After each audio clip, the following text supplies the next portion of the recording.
ताज़ा तरीन वीडियोस के लिए चैनल को सब्सक्राइब करके बेल आइकन और ऑल नोटिफिकेशन पर क्लिक करें ताकि आपको मिले हर अपडेट सबसे पहले।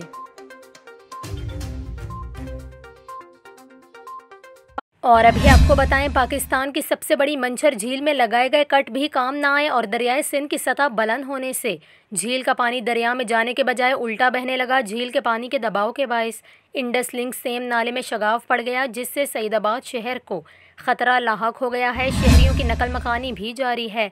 मंछर झील से निकलने वाले ताकतवर रेलों से तबाही मच गई है। इन रेलों से सहवन की 7 यूनियन कौंसल्स के 500 से ज़ायद देहात के 1.5 लाख से ज़ायद अफराद मुतासर हुए हैं।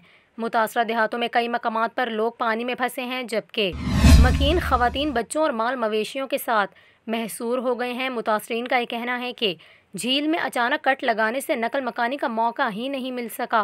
पानी से निकालने खाना पहुँचाने का कोई इंतज़ाम नहीं। कई फीट पानी, जहरीले सांप और गहरी खाई के खौफ से नकल मकानी मुमकिन नहीं, जबकि मुतासरा इलाकों में पाक फ़ौज की रेस्क्यू कार्रवाइयाँ जारी हैं। कंबर शहदात घोट से मंछर झील तक 150 किलोमीटर से ज़ायद इलाके में पानी ही पानी है। इसके अलावा खैरपुर, नाथनशाह शहर, तहसील वारा, सजावल और दादू की तहसीलें मेहर और जोही के सैकड़ों देहात ज़ेर आब आ गए हैं।